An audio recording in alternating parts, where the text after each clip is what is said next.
జై సింగరేణి. సభాధ్యక్షులు రవిశంకర్ గారు ఈ కార్యక్రమానికి మరి మీ అందరి సమస్యల కోసం అనునిత్యం పోరాటం చేస్తూ మళ్ళీ అప్రమత్తం చేయడానికి మరి టీబీజీకేఎస్ రాష్ట్ర అధ్యక్షులుగా సంఘ అధ్యక్షులుగా ఉన్న అన్న రాజిరెడ్డి అన్న గారికి, వేదిక పైన ఉన్న వివిధ హోదాలో ఉన్న టీబీజీకేఎస్ నాయకులందరికీ, మా ప్రసంగాన్ని మీకోసం చేస్తున్న మా ఆలోచనని వినడానికి ఉన్న మీ అందరికీ కూడా శిరస్సు వంచి ధన్యవాదాలు తెలియజేస్తూ, చాలా బాధాప్ర హృదయంతో సింగరేణి 10 సంవత్సరాలు సింగరేణిలో పనిచేస్తున్నటువంటి మీ అందరినీ కూడా చూసి ఇవాళ చూస్తున్నటువంటి పరిస్థితులను అవగతం చేసుకొని మీ ముందర మాట్లాడే ఈ బాధాప్త హృదయంతో పరిస్థితులు వస్తాయని నిజంగా నేను ఊహించలేదు. కాంగ్రెస్ పార్టీది ఎప్పుడు కూడా తప్పు ఉండదు. కాంగ్రెస్ పార్టీ వారి యొక్క నిజ స్వరూపాన్ని ఇప్పుడు కూడా వారు విస్మరించలేదు.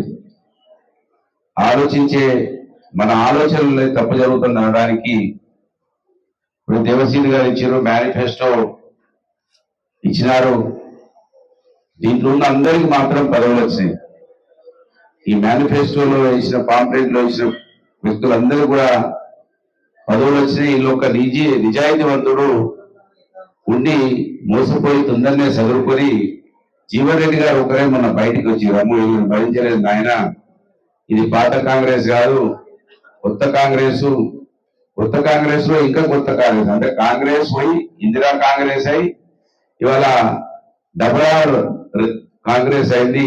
ఈ డబుల్ కాంగ్రెస్ లో నేను ఉండలేనని జీవన్ రెడ్డి లాంటి నీతివంతులు బయటకు వచ్చేసిండ్రు. కనుక మీలాంటి వాళ్ళు కూడా ఇంకా కాంగ్రెస్ ఆలోచనలో ఉన్నవాళ్ళు, కమ్యూనిస్టుల ఆలోచనలో ఉన్నవాళ్ళు వాళ్ళు బయటికి రావాల్సిన అవసరం ఉన్నది. ఎన్నికలు వస్తేనే ముసలి కన్నీరులు గారుస్తూ మన ముందుకు వచ్చి మళ్ళీ మోసం చేసే ప్రమాదం ఉంటుంది. కనుక ఓటు అనేది 5 సంవత్సరాలకు ఒకసారి, మీ సింగరేణిలో 2 సంవత్సరాలకు ఒకసారి గట్టిగా ఆపుకుంటే ఇంకో సంవత్సరం ఆపుకుంటారు కావచ్చు, అంటే 3 సంవత్సరాలకు ఒకసారి వస్తాయి. కనుక మనం తర్వాత బాధపడితే లాభం లేదనడానికి వడ్ల కళ్ళాల దగ్గర జరుగుతున్నటువంటి పరిస్థితులు మీ కళ్ళ ముందరికి ఉన్నాయి. ఇవాళ ఈ ఓసీటీలో సింగరేణి అంటే ఎక్కడెక్కడో ఇంతకుముందు వచ్చి ఉండేది, కానీ ఇక్కడ ఇళ్ళ పనిచేస్తున్నారు. ఇప్పుడు ఈ పరిసర ప్రాంతాల వాళ్ళే పనిచేస్తున్నారు. ఇక్కడ కార్మికులుగా ఉన్నారు, అక్కడ వ్యవసాయ రైతులుగా ఉన్నారు. మీరే అనుభవిస్తూ ఉన్నారు యూరియా బస్తాల పరిస్థితి ఏ విధంగా ఉండే, ఇవాళ కొనుగోలు పరిస్థితి ఏ విధంగా ఉన్నదో గమనిస్తూ ఉన్నది. కనుక కాంగ్రెస్ ఎప్పుడు కూడా తన నిజ స్వరూపాన్ని మర్చిపోదు. వాళ్లకు వెలుగులు ఎప్పుడు వస్తాయో మొత్తం సమాజానికి చీకటి వస్తుంది అనడానికి ఇవాళ నిలువుటెద్దు సాక్ష్యంగా మన రాష్ట్రంలో ఉన్నటువంటి కాంగ్రెస్ పార్టీ ప్రభుత్వ పరిపాలన కళ్ళ కద్దినట్టుగా కనబడతా ఉన్నది. ఎంత గొప్ప మాటలు అంటే వాళ్ళ నోటికే మొక్కాలని కేసీఆర్ చెప్పిండు. కేసీఆర్ అయ్యా ఏందిరా నాయన ఎక్కడి నుంచి ఇస్తారంటే బరాబరిస్తాం, సంపద సృష్టిస్తాం, ప్రజలకు పంచుతాం, నోరు కట్టుకుంటాం, కడుపు కట్టుకుంటామని గొప్ప గొప్ప మాటలు ఎవరు కూడా ఇప్పటి వరకు విననటువంటి మాటలు చెప్పి వాళ్ళ గద్దెనెక్కితే, నేను ఇంతకుముందు ఎవరు రిటైర్మెంట్ ఫంక్షన్లకు వచ్చినప్పుడు కార్మికుల 90% కార్మికుల కళ్ళల్లో నీళ్లు చూసిన ఆనందం చూడలేదు. అన్నాక డిపెండెంట్ ఎంప్లాయీ పిల్లలకి ఇప్పుడు మా మట్టరాజు వాళ్ళ నాన్న ఇక్కడనే ఉన్నారు, ఆయన తీసుకుపోయి ఆఫీసులో మండబెట్టిన రాజు, మా నాయన ఉద్యోగం చేసే పరిస్థితి లేదని బతిలాడినా కూడా వాళ్ళు అన్ఫిట్ చేసే పరిస్థితులకు లేకపోవడానికి కారణం ఇదే కాంగ్రెస్ కమ్యూనిస్టు పార్టీలు అనే విషయాన్ని మనం గమనించాలి. మేమైతే నిజంగా చాలా సంతోషంగా, ఎందుకంటే ఆ రోజు ఈ రోజు ఒకటే లాగున్నాం. ఉద్యమం చేసినప్పుడు మీతో కలిసి ఉన్నాం, మీరిస్తే పదవులు అనుభవించినప్పుడు మీతోటే కలిసి ఉన్నాం. ఇవాళ మీరు ఓట్లు వేసినటువంటి ఎమ్మెల్యేలు ఎక్కడ ఉంటున్నారో, ఎక్కడ ఏం చేస్తున్నారో కనీసం కనబడేటువంటి పరిస్థితులు కూడా లేదు. అది కూడా మీరే చూస్తున్నారు. ఫోన్లలో ఆర్డర్లు వేయించినాం.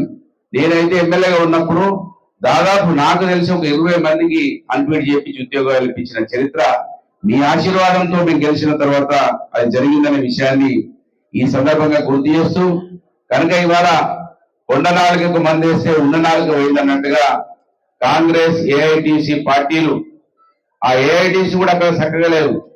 మొన్న నేను ఒక పెద్ద నాయకుడికి ఫోన్ చేసిన, ఏందన్నా ఈ పరిస్థితి అంటే ఆయన అన్న మాట ఏంటంటే, మేనగోడలను పెళ్లి చేసుకున్నట్టు మా పరిస్థితి, చాలా దయనీయమైన పరిస్థితిలో మేము ఉన్నామని వాళ్ళు అంటా ఉన్నారు.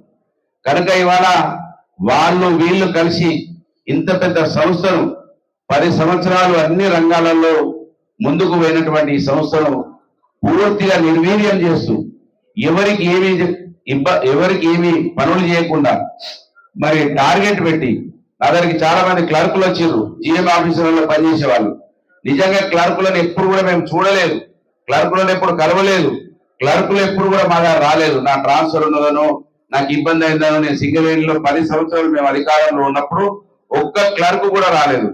చిన్న చిన్న ఈ ఆపరేటర్లు ఇక్కడ కింద లెవెల్లో పనిచేసే వాళ్ళు వచ్చిర్రు, వాళ్ళు మా దగ్గర. ఇవాళ కాంగ్రెస్ పార్టీ వాళ్ళు ఆ క్లర్కులను కూడా ఇబ్బంది పెట్టిన చరిత్ర మన RG3లో చూసినాం. ఆ విధంగా కక్ష సాధింపు చర్యలు తప్ప, డబ్బులు వసూలు చేసుడు తప్ప వీళ్ళు చేసింది ఏమీ లేదు. ఇవాళ సింగరేణిని ఆ రోజు మేము ల్యాండ్ అక్విజిషన్ లో కూడా ముందు వరుసల నుంచి సింగరేణికి సపోర్ట్ చేసినాం, కార్మికులకు సపోర్ట్ చేసినాం, ఏదైతే ఆగిపోయిన వారసత్వ ఉద్యోగాలను తీసుకొచ్చినాం. మరి నేను ఆశ్చర్యపోయిన 53 మందిని పిలిస్తే 50 మందిని ఫిట్ చేసి ముగ్గురిని అన్ఫిట్ చేస్తే, ఆ రోజు ముగ్గురిని ఫిట్ చేసి 50 మందిని అన్ఫిట్ చేసినాం మన జమానాలో. వీళ్ళు చేయకపోతే చేయకపోయినరు. ఇవాళ నేను పేపర్లు చూస్తుంటే ఆశ్చర్యం ఏం కలుగుతుందంటే, వాటి మీద విజిలెన్స్ ఎంక్వైరీ చేస్తారట. ఆ రోజులలో అన్ఫిట్ చేసిన వాటి మీద ఇంకా విజిలెన్స్ ఎంక్వైరీ చేస్తారట. చూడండి ఏ విధంగా వాళ్ళ యొక్క పరివర్తన ఉన్నదో మనకు దీన్ని బట్టి అర్థమైతా ఉన్నది. ఇప్పటికైనా నేను చాలా గేట్ మీటింగ్లలో చెప్పిన, ఊర్లలో ప్రజలు ఆశపడితే ఆశపడాలి, వాళ్ళకు ఆలోచించకపోతే ఆలోచించకపోవచ్చు. కానీ ముఖ్యంగా సింగరేణి కార్మికులు తెలంగాణ ఉద్యమంలో సింహభాగం 40 రోజుల పైచిలకు సమ్మెను చేసి తెలంగాణ ఢిల్లీ మెడల్ వచ్చినటువంటి సింగరేణి కార్మికులు ఏమి జరుగుతున్నది, ఏ నాయకుడు ఏ విధంగా ఉంటాడు, పదవులు ఉంటే ఏ విధంగా ఉంటారు, పదవులు లేకుంటే ఏ విధంగా ఉంటారు అనేది మీకు సమయం దొరికినప్పుడు ఆలోచించాలి. చరిత్రను సెల్ ఫోన్లలో చూసుకునే అవకాశం ఉన్నది, బుక్కులు చదవాల్సిన అవసరం లేదు. చరిత్రను మనం అవగతం చేసుకోవాలి. కాంగ్రెస్ పార్టీ ఎప్పుడు కూడా మంచి పార్టీ కాదు. ఇంకా నేను మిమ్మల్ని అనేకన్నా ముందు నిన్న ఆకునూరు మురళి గారు విద్యా కమిషన్ చైర్మన్ గా ఉన్నాడు, ఏమీ లేదు లొట్ట అని ఆయన కూడా బయటకు వచ్చేసిండు. దొరికితే కోదండరామరెడ్డికి ఒక ఎమ్మెల్సీ పదవి దొరకచ్చు, కానీ ఇవాళ మేధావులుగా ఈ రాష్ట్రంలో చలామణి అయిన వాళ్ళు కాంగ్రెస్ పార్టీని చూస్తే వాళ్ళే ఆశ్రయించుకునే పరిస్థితి వస్తుంది. నమ్మడం వాళ్ళ తప్పు, కాంగ్రెస్ పార్టీ మోసం చేయడం కాంగ్రెస్ పార్టీ ఎప్పుడు కూడా తప్పు కాదు. కనుక ఇవాళ మనకు ఎప్పుడు కూడా కాంగ్రెస్ పార్టీ అండగా ఉండదు. ఈ కమ్యూనిస్ట్ పార్టీల పని అయిపోయింది. వాళ్ళు ఎక్కడ కూడా వాళ్ళ యొక్క ఖమ్మంలో అంత పెద్ద ఎత్తున ఇళ్లను కూలగొడుతుంటే, వేల సంఖ్యలో ఇళ్లను కూలగొడుతుంటే కమ్యూనిస్ట్ పార్టీ ఒక్కరు కూడా అడ్డం పోలేదు అక్కడ ఇళ్లకు. ఈయనంటూ మన దేవసీన అన్నట్టు ఉద్యోగాలు పీకేసుడు, ఇల్లు కూలగొట్టుడు, మందిని హింసించుడు, ఇబ్బందులు పెట్టుడు, భూములు గుంజుకునుడు, రియల్ ఎస్టేట్ దందాల కోసమే పనిచేసుడు తప్ప కాంగ్రెస్ పార్టీ వాళ్ళు కింది నుంచి పై వరకు ఇక్కడ టేలా లేపిస్తే కూడా లక్షల రూపాయలు తీసుకుంటున్నారు సెంట్రల్ కాలేజీలో. నిజంగా ఆ రోజు అధికారులు మేము ఏం చెప్తే అది సరే నడవని మైన్ కాడ ఒక టీ స్టాల్ ఉండే, ఆ టీ స్టాల్ పోతే ఆ టీ స్టాల్ వేయించమని చెప్పిన నేను నరేందర్ పిఓ గారికి. సార్ అది ఇబ్బంది అయితే సార్ యాక్సిడెంట్లు అవుతున్నాయి, చాలా మంది అక్కడ నిలబడితే నాకేమని పోనీ అన్న. మేము ఓడిపోయినాం, కాంగ్రెస్ పార్టీ వచ్చింది, తీరా పడిపోయింది. నరేంద్ర మాట ఏడవేందో అర్థం కాలేదు.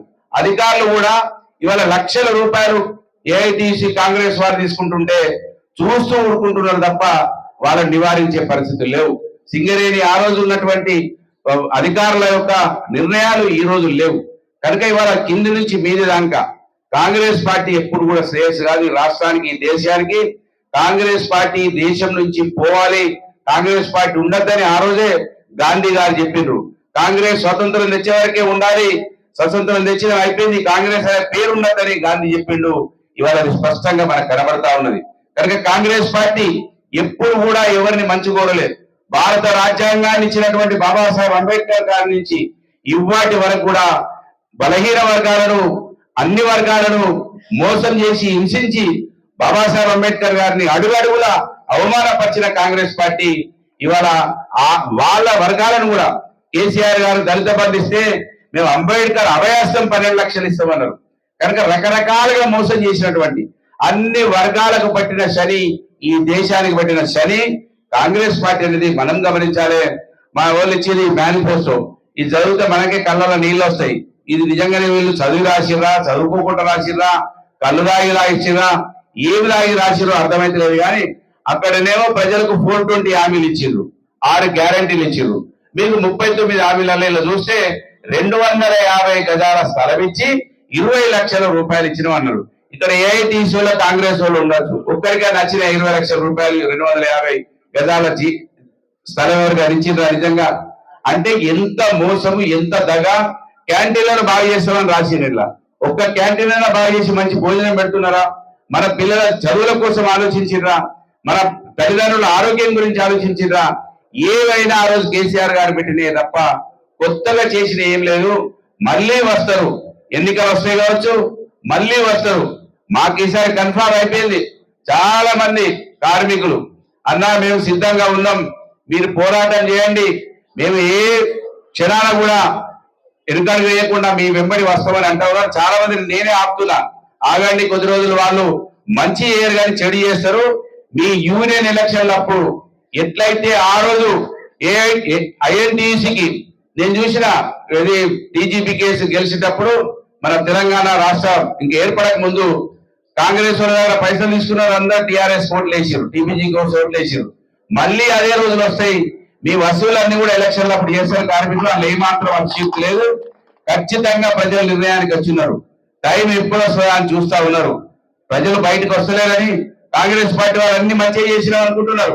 కానీ మీరు ఏమి కూలగొడతారో, ఏ ఉద్యోగం తీసేస్తారో, ట్రాన్స్ఫర్ చేస్తారో అని భయప్రాంతాలతోటి భయపడి ఆగుతున్నారు తప్ప మీరు ఏదో సేవ చేసి మాత్రం వీళ్ళని ప్రేమించబడతలేరనే విషయాన్ని కాంగ్రెస్ పార్టీ అర్థం చేసుకోవాలి.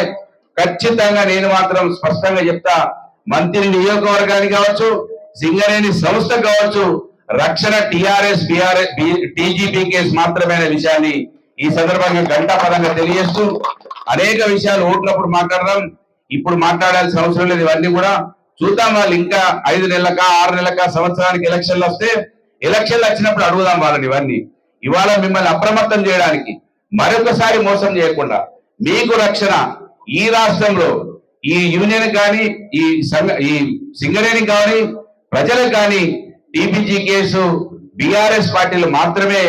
దాంట్లో నేనైతే మీరు కళ్ళ ముందటనే కనబడుతుంటా. గర్కా మురిగి దాల్ బరాబర్ అనేది నేను స్పష్టంగా దీనిలో కనబడుతున్నా. మీకు నన్ను ఎమ్మెల్యేలు చేసింది మీరే, ఓడగొట్టింది మీరే. ఎందుకు ఓడగొట్టిరని పూర్తిగా తీస్తే, సూక్ష్మంగా తీస్తే ఇవాళ ఉన్న ఎమ్మెల్యే నేను మాత్రం హైదరాబాద్ లో ఉంటా అని ఆయన చెప్పిండు ఎలక్షన్లు అప్పుడు. ఆయన తప్పే లేదు పాపం.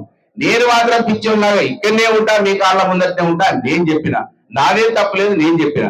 కానీ నిర్ణయం మీరు తీసుకున్నారు.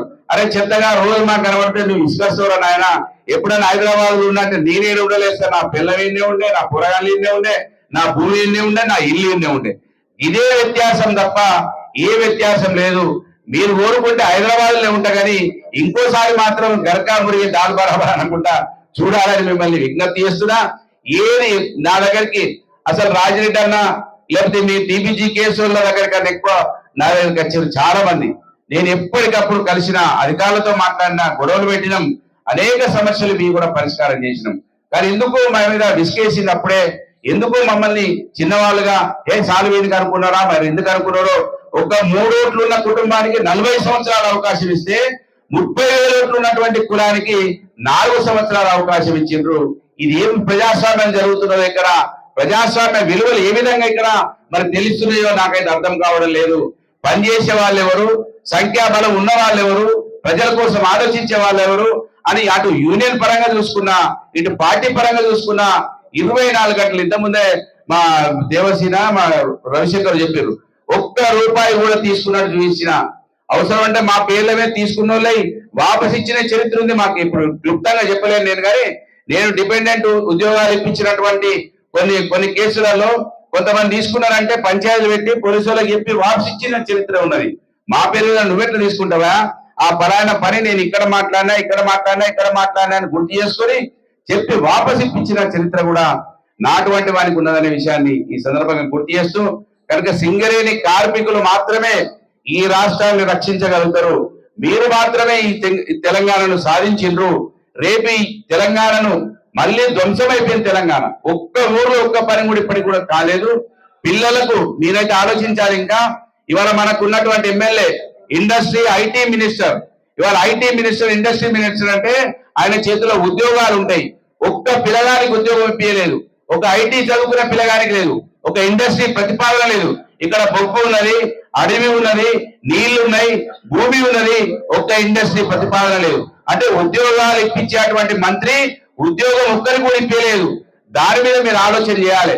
మళ్ళీ వస్తాడు, సంవత్సరం ముందు వస్తాడు, ఇస్త్రీ లేని అంగిలాగేసుకొని వచ్చి బుల్లెట్ ప్రూఫ్ కార్లు పక్కకు పెట్టి చిన్న చిన్న కార్లలో వచ్చి మళ్ళా రాగానే మనం అయ్యగారు వచ్చింది కదా అని మోసపడతామనే విషయాన్ని ఈ సందర్భంగా మీరు అందరూ అవకాశం మామూలు అవకాశం కాదు, వేల సంఖ్యలో ఉద్యోగాలు ఇచ్చే అవకాశం ఇవాళ మన మంత్రి ఎమ్మెల్యేకి ఉన్నా కూడా మన పిల్లల భవిష్యత్తు గురించి ఆలోచిస్తలేడు. ఇక్కడ సింగరేణి కార్మికుల గురించి ఆలోచిస్తలేడు. మరి మనం ఓటేసింది ఎందుకు? వాటిగానే చూసి పొందడానిక, ఆయనకు పదవులు వస్తే వాళ్ళ తమ్ముడికి పదవులు ఇప్పించడానిక, ఆయనకు పోలీస్ ఎస్కార్ట్లు పెట్టించడానిక, ఆయనను చూసి సంబరపడడానికి అనే విషయాన్ని మీరందరూ కూడా గమనించాలని, ఈ ఉద్యోగాల మంత్రి మన పిల్లల గురించి ఆలోచించినటువంటి మంత్రి కనీసం మన దగ్గరికి వచ్చే నైతిక లేదు అనే విషయాన్ని మీరందరూ కూడా చాటి చెప్పాలని, ఇంకా అనేక విషయాలు ముందు మీటింగ్లలో మాట్లాడతాం. ముఖ్యంగా నేను చివరిగా చెప్పేది ఒకటే, మీరు వట్టిగానే ఊర్లలో ప్రజల్లాగా ఉండొద్దు. చైతన్యవంతులైనటువంటి మీరు కార్మికులు అంటే అన్ని విషయాలు తెలుసు, ఊర్లలో పరిస్థితులు తెలుసు, మీకు ఇటు యాజమాన్యం యొక్క పరిస్థితులు తెలుసు, అన్ని కూడా తెలుసు. కనుక అవకాశం వచ్చినప్పుడు ఊర్లలో చర్చ పెట్టాలని, ఈ సింగరేణి కావచ్చు, ఈ రాష్ట్రానికి కావచ్చు రక్షణ బీఆర్ఎస్ టీపీజీ కేసు మాత్రమే అని సందర్భంగా తెలియజేస్తూ ముగిస్తా ఉన్నాను. జై తెలంగాణ, జై సింగరేణి.